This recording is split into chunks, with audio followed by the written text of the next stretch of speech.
मेरे चार अगर को नवीद हो, जो कर्ज रखते थे जहाँ पे वो कर्ज आज चुका दिया। क्योंकि वक़्त की कमी के बायस मैं कुछ ही बातें करके आपसे इजाज़त भी चाहूँगा, क्योंकि पंडाल में बैठे ये सीनियर लोग इस बात पे बखूबी रोशनी डालेंगे।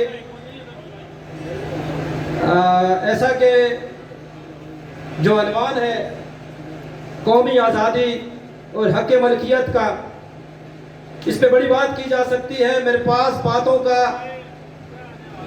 का बड़ा ज़ख़ीरा है, बात की जाएगी, लेकिन क्योंकि जब मुझे इधर से चिट्ठी आएगी इधर से चिट्ठी आएगी तो वो मैं डिस्टर्ब हो जाऊंगा। तो इसलिए मैं ये चाहता हूँ कि मैं इस मौजू को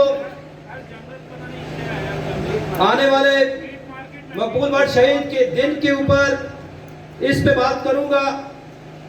तो चंद बातें करके मैं आपसे इजाज़त चाहूँगा, क्योंकि पंडाल में बैठे गिलगित बल्तिस्तान के लोग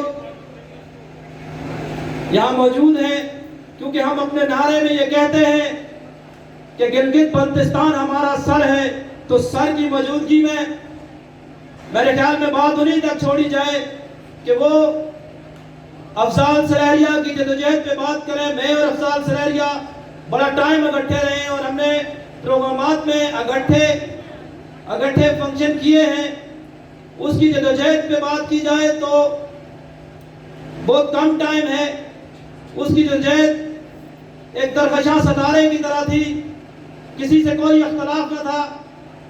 इंसान दुनिया में आता है, मर जाता है। बहुत से लोग, अगर मैं मिसाल दूं तो बड़े बड़े नाम जिनका किरदार नहीं था, सिर्फ ओहदा था, वो जब यहाँ आए और चले गए, उन्हें याद करने के लिए कई बार मैं मिसाल दूं तो शायद कोई लोग नाराज हो जाएं। इस रियासत के वज़ीर-ए-आज़म और सदर रहने वाले को 11 साल के बाद यहाँ एक छत्तर में झंडी लगाई गई है। तो लेकिन जिन लोगों का किरदार होता है वो अफजाल सरारिया की तरह है,